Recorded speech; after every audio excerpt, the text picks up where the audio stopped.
डरावने डरावने सपने आते हैं, एक लंबी सी इक्वेशन चलकर उनके सामने आती है एंड वो गवर्नमेंट जॉब का सपना देख रहे हैं एंड उन्हें लग रहा है कि यार मेरी तो मैथ्स इतनी ज़्यादा वीक है, मेरा तो गवर्नमेंट जॉब का जो सपना है वो पूरा ही नहीं हो पाएगा।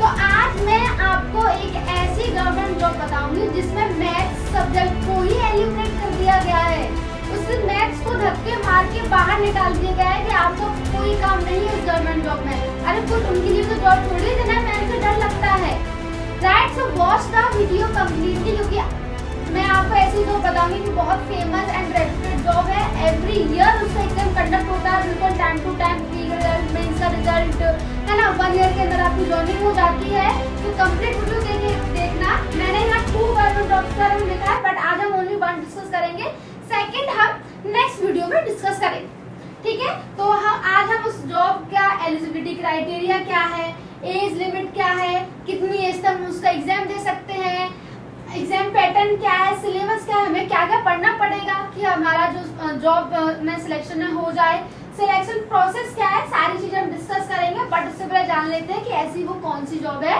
देन उसका नेम है एसएससी स्टेनोग्राफर। ये एक स्टेनोग्राफर की जॉब है। स्टेनोग्राफर कौन होते हैं? ऐसे आईएएस ऑफिसर्स होते हैं, बड़े बड़े ऑफिसर्स के पीए होते हैं, पर्सनल असिस्टेंट होते हैं। ये बहुत फेमस एंड रेप्यूटेड जॉब है, don't under estimate it, because इससे डायरेक्ट आपकी मिनिस्ट्री में भी जॉब लग जाती है, बड़े बड़े डिपार्टमेंट्स में डायरेक्ट इससे जॉब लगती है, ठीक है? तो एसएससी स्टेनोग्राफर है। एसएससी एक बहुत बड़ी ऑर्गेनाइजेशन है जो सारे एग्जाम्स को कंडक्ट कराती है। एसएससी के जितने भी होते हैं, सीजीएल के, सीएचएसएल के, one of them is stenographer, ठीक है? इसमें मैथ्स ही नहीं आता, मैथ्स को बिल्कुल एलिमिनेट कर दिया गया है।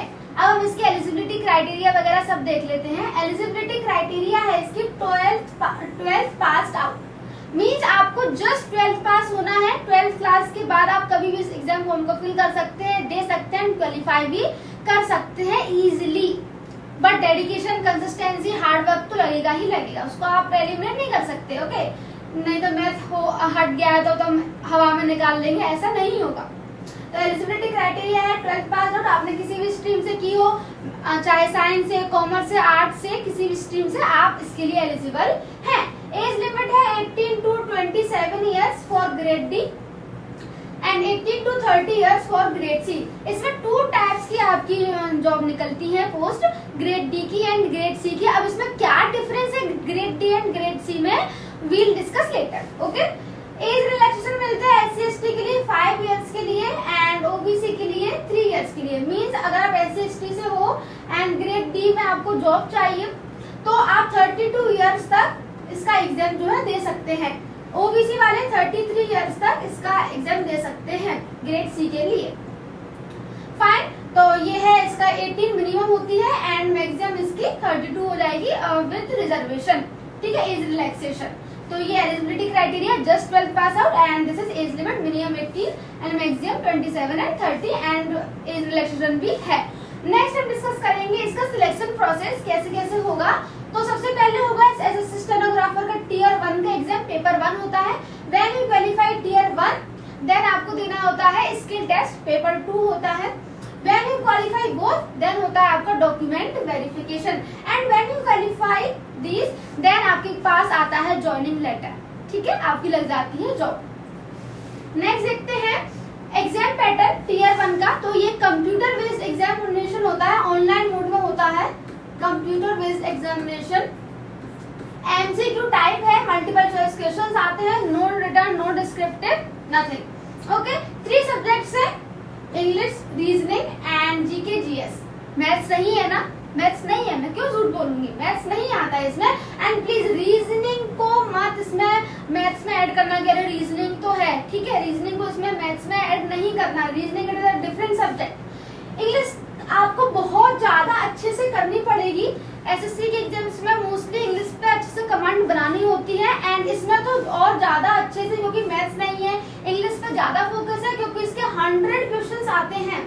टोटल इसके क्या है 200 क्वेश्चंस आते हैं। 50 क्वेश्चंस रीजनिंग के, 50 question general knowledge, general science के एंड 100 क्वेश्चंस इंग्लिश के आपने ऑलरेडी देख लिया 100 क्वेश्चन, मतलब वेटेज बहुत अच्छा है, बहुत अच्छे से इंग्लिश पर कमांड बनानी पड़ेगी। 100 क्वेश्चन 100 मार्क्स के means each question has 1 mark, 50 question 50 marks, तो total 200 question 200 marks. Negative marking भी होती है 1/4 की, मींस 4 क्वेश्चन रॉन्ग करने पे आपका 1 मार्क जो है कट कर लिया जाएगा। ठीक है, तो तुक्का का काम नहीं है, तुक्का नहीं लगाना है, नेगेटिव मार्किंग है 1/4। अब इसमें टाइम मिलता है आपको, टोटल टाइमिंग तो है 2 आवर्स की, बट इसमें सेक्शनल टाइम ऐड कर दिया गया है। जैसे इंग्लिश के लिए आपको प्रॉपर 1 आवर मिलेगा 60 मिनट्स, रीजनिंग के लिए 30 मिनट्स, जीके के लिए 30 मिनट्स। इससे पहले क्या है, इसी साल से ये सब कुछ अप्लाई किया गया है सेक्शनल टाइमिंग का, बट इससे पहले ना सेक्शनल टाइमिंग नहीं थी। इसका बहुत अच्छा एडवांटेज था कि बच्चे क्या करते थे, स्टूडेंट्स जीके जीएस को मैक्स टू मैक्स 10 मिनट्स में कंप्लीट कर लेते थे, एंड बाकी का टाइम मिलता था ना वो रीजनिंग या इंग्लिश में लगा लेते थे जो भी उनको टफ लगता था। बट अब से ऐसा नहीं है, अगर आपकी जीके जो 10 मिनट्स में हो भी जाती है तब भी आपको टोटल 30 मिनट्स का ही वेट करना पड़ेगा। ये इसीलिए क्या है, कंपटीशन इंक्रीज करने के लिए। इसका सिर्फ एक ही मोटिव है, कंपटीशन को बढ़ाने के लिए, क्योंकि मेरिट लिस्ट बहुत ज्यादा हाई जा रही है, इस चक्कर में सेक्शनल टाइमिंग को क्या है ऐड किया गया है। तो ये है टोटल आपका एग्जाम पैटर्न, आपको टियर 1 का समझ में आ गया होगा। कंप्यूटर बेस्ड है, मींस ऑनलाइन मोड में होता है, एमसीक्यू टाइप है, 3 सब्जेक्ट्स आते हैं, 200 क्वेश्चंस 200 मार्क्स के, टोटल टाइमिंग आपकी 2 आवर एंड सेक्शनल टाइमिंग भी है। नेगेटिव मार्किंग है आपकी 1/4 की। ओके, नेक्स्ट देख लेते हैं टियर 1 जब आप क्वालिफाई कर लेते हैं देन होता है आपका स्किल टेस्ट। अब मैथ सब्जेक्ट को एलिमिनेट किया है तो इसका मतलब है कुछ और तो ऐड किया होगा, है ना। मैथ इतना बड़ा टफ सब्जेक्ट है, उसको भी कंप्लीटली एलिमिनेट करके कुछ और ऐड किया है, that is skill test. Skill test में क्या है कि आपको इसमें एक लैंग्वेज सीखनी पड़ती है, शॉर्ट हैंड लैंग्वेज, स्टेनो की एक लैंग्वेज होती है। उसमें क्या होता है, आपको सिखाया जाता है कि आप जल्दी जल्दी कैसे लिखें, 80 वर्ड्स पर मिनट की स्पीड से कैसे लिखें, 100 वर्ड्स पर मिनट की स्पीड से कैसे लिखें, तो ये इसमें सिखाया जाता है शॉर्ट हैंड लैंग्वेज में। जैसे मैं आपको एक एग्जांपल देती हूँ, आपको समझ में आ रहा है कौन सी लैंग्वेज है। इसको उर्दू लैंग्वेज में बोलना, पहले बता देती हूँ, ये शॉर्ट हैंड है, अलग लैंग्वेज है। जैसे मैंने लिखा, हिंदी में लिखती हूँ पहले, मैं सोनाली हूँ, मेरा नाम सोनाली है,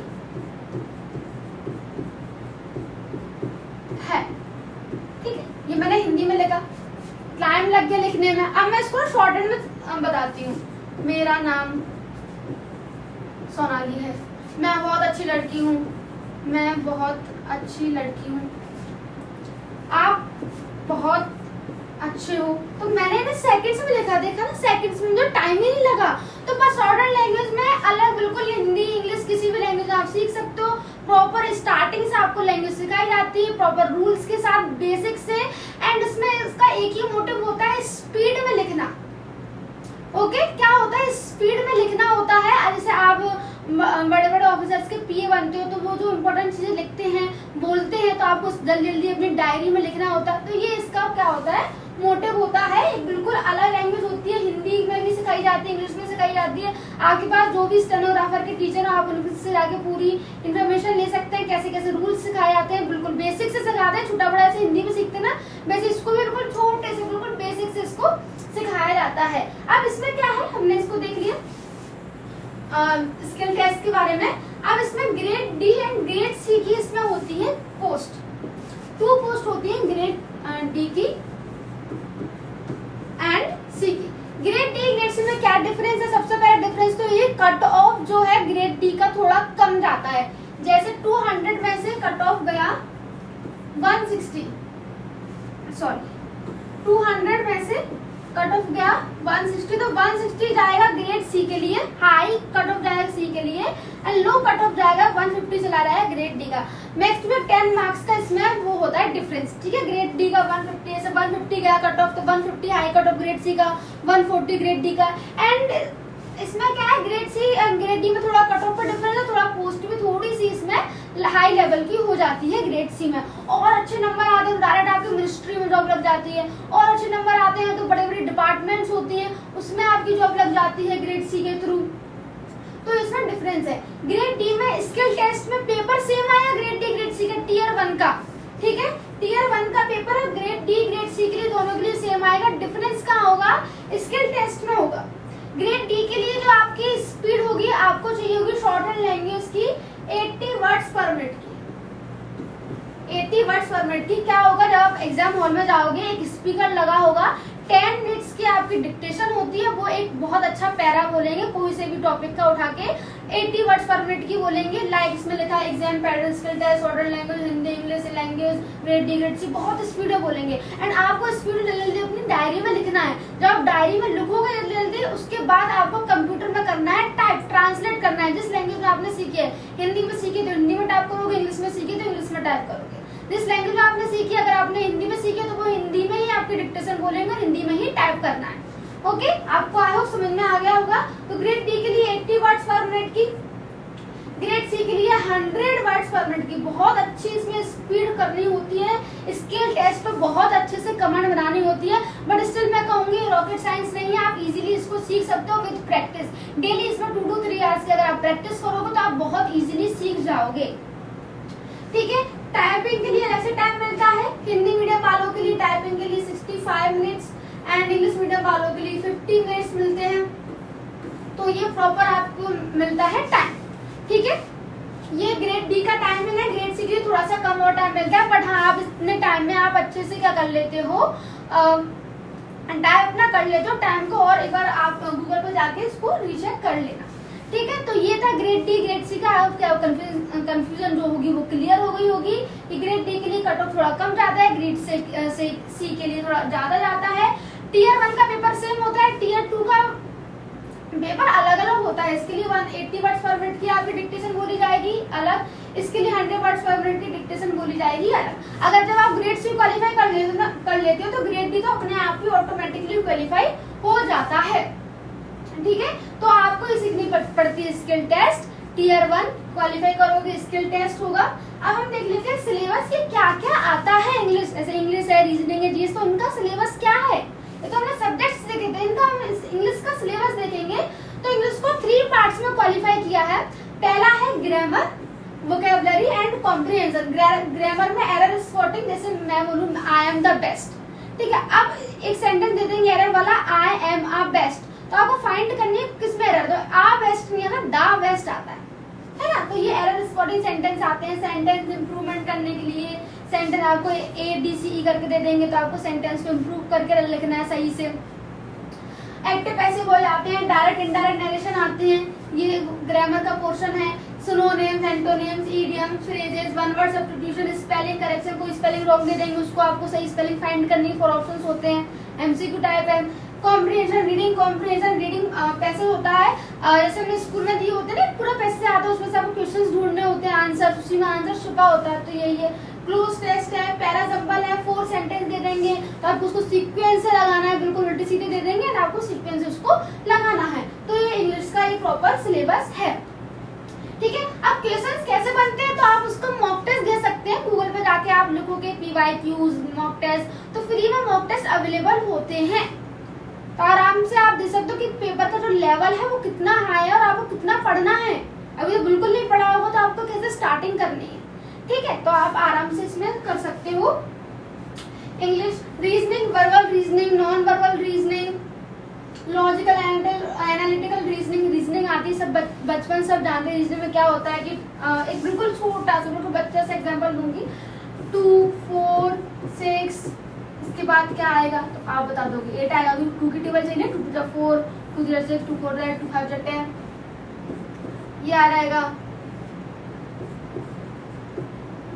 तो इसमें आप बता दोगे AEIOU, तो ये आ जाएगा। तो ये बेसिक से रीजनिंग का जस्ट मैंने आपको एग्जाम्पल दिया है, ऐसी बिल्कुल इतनी सिंपल नहीं आती है। ठीक है, तो रीजनिंग का लेवल भी अच्छा होता है, बट इतना नहीं, आप आराम से प्रैक्टिस करोगे। बहुत ज्यादा रॉकेट साइंस नहीं है इसमें। अब प्रिपरेशन करने से, अच्छे से डेडिकेशन के साथ, कंसिस्टेंसी के साथ you can qualify this exam. 1 year की प्रिपरेशन में ये हो जाएगा, बट अच्छे से आपको बिल्कुल प्रॉपर 100% आपको एफर्ट्स आपको डालने पड़ेंगे। जीएस देख लेते हैं। जीएस इसमें वास्ट है, जीएस तो हर जगह ही होती है। इसमें ज्यादा जीएस आप पढ़ते जाओ भूलते जाओ, तो प्रॉपर रिवीजन भी करना है। स्टूडेंट्स क्या करते हैं कि पूरा बिल्कुल नोट्स बनाने प्रॉपर, एंड अगर उनसे पूछो तो भूल जाते हैं, क्यों, रिवीजन नहीं होता है। तो रिवीजन तो करना ही पड़ेगा, ठीक है। तो हिस्ट्री आती है, medieval history, modern history, ancient history, geography, Indian geography, world geography, rivers, mountains, plateau, इन सब के बारे में, politics, polity, articles, fundamental duties, fundamental rights हमारे, इकोनॉमिक्स, स्टैटिक जीके में फोक डांस, क्लासिकल डांस, ये सब पूछा जाता है। फिजिक्स, केमिस्ट्री, बायोलॉजी, साइंस का क्वेश्चन भी आता है। फिजिक्स केमिस्ट्री को सुन के डर मत जाना, क्योंकि बहुत बेसिक लेवल की है। 50 क्वेश्चन जीके के होते हैं, तो 2 क्वेश्चन फिजिक्स के आ जाएंगे, 2 to 3 क्वेश्चन केमिस्ट्री के आ जाएंगे, एंड बेसिक लेवल के ही आते हैं। बेसिक बोल रही हूँ तो बेसिक लेवल के ही आते हैं, कोई न्यूमेरिकल नहीं आता है। अब तो एक्सेप्शन है कि एक हाथ ही आ जाए, ठीक है। करंट अफेयर्स आते हैं। अब करंट को सुन के सोचना कि 6 मंथ्स के 1 ईयर के करंट पूछ लिया जाएगा। ऐसे ये करती है 2 to 3 इयर्स के भी करंट अफेयर्स को समझ के पूछ लेती है। तो ये पूरा इसका सिलेबस है, जीके जीएस का, रीजनिंग का, इंग्लिश का। 3 सब्जेक्ट्स आते हैं। आपको एक अलग इसमें शॉर्ट हैंड लैंग्वेज सीखनी पड़ती है, किसी भी लैंग्वेज में, जिसमें आप कमांड हो, हिंदी, इंग्लिश, किसी में भी सीख सकते हो। दोनों मन करे तो दोनों में सीख लेना, ठीक है। बट सीखना किसी एक में ही, उसी का कमांड बनाना। And grade D, grade C की होती है। ग्रेड डी के लिए कट ऑफ थोड़ा कम जाता है, ग्रेड सी के लिए ज्यादा जाता है। ग्रेड डी, ग्रेड सी को 2 डिफरेंट पोस्ट समझ के ये मत समझना कि पेपर अलग अलग आता है। टीयर 1 का पेपर क्या है, सेम आता है, ठीक है। इसी के एंड मोस्ट इम्पोर्टेंट जो मेरिट लिस्ट बनती है ना, फाइनल जो आपका सिलेक्शन होता है, वो होता है आपका टीयर 1 के लिए। तो टीयर 2 है, स्किल टेस्ट है, वो जस्ट क्वालिफाइंग है कि आपको क्या है कि क्वालिफाई करना है। जैसे आप ग्रेड डी में 10% मिस्टेक कर सकते हो, तो आप चाहे 8% करो, 9% करो, चाहे 10% करो, जस्ट आपको क्वालिफाई करना है। अगर आपने 11% कर लिया तो आप इसमें क्वालिफाई नहीं हो सकते, ठीक है। भले ही आप 200 में से टीयर 1 में 190 मार्क्स लो, अगर यही क्वालिफाई नहीं कर लिया तो आप आउट हो जाओगे। ग्रेड सी में आप 7% मैक्सिमम मिस्टेक कर सकते हो स्किल टेस्ट में, ठीक है। तो जो मेरिट लिस्ट बनती है वो प्री की वजह से बनती है, तो मेक श्योर कि आप प्री में ज्यादा से ज्यादा स्कोर अचीव कर सके। पेपर 2 जस्ट क्वालिफाइंग है। ग्रेड डी, ग्रेड सी समझना होगा, 80 words per minute for grade D, grade C 100 words per minute, ठीक है। तो ये था इसका exam pattern. Skill test tier 1, sectional timing अब ऐड कर दी गई है, तो सेक्शनल टाइमिंग का ध्यान रखना। सिलेक्शन प्रोसेस हो चुका है, ये देख लिया है। एंड ये हमने देख लिया है कि एक ऐसी गवर्नमेंट जॉब जिसमें मैथ्स नहीं आता है। नेक्स्ट वीडियो में हम डिस्कस करेंगे सेकंड गवर्नमेंट जॉब। ऐसे बहुत सारी गवर्नमेंट जॉब से स्टूडेंट्स को पता नहीं होता है, अवेयरनेस नहीं होती है इसके बारे में, तो वो थोड़ा सा बैकआउट कर जाते हैं। बट हाँ, ऐसी बहुत सारी गवर्नमेंट जॉब्स हैं जिसमें मैथ्स नहीं आता है। मैं 1 by 1 सारी वीडियोस को लाऊंगी। सो कंप्लीट वीडियो आप देखना एंड आपको बहुत सारी इन्फॉर्मेशन मिलेगी। तो इसके अकॉर्डिंग आप जस्ट आपने 12th पास कर ली है, देन आप इसके लिए बहुत अच्छा ऑप्शन है। एंड एक और चीज कहूंगी कि मैथ्स से मत भागना, मैथ्स करते रहना, क्योंकि मैथ्स नहीं आता तो हमारे पास लिमिटेड ऑप्शंस होते हैं। मैथ्स अगर आप अच्छे से कमांड बना लेते हो तो आप किसी भी फील्ड में जा सकते हो, एसएससी, बैंकिंग, किसी भी फील्ड में, ठीक है। मैथ्स के लिए कुछ limited, without maths limited options, but maths है तो अनलिमिटेड ऑप्शंस आपके पास हैं। So if you like this video then like it, comment it and subscribe as well। and ऐसे ही करियर गाइडेंस वीडियोस के लिए चैनल को जरूर सब्सक्राइब करना। एंड आज के लिए बस इतना ही। Thank you so much, bye bye.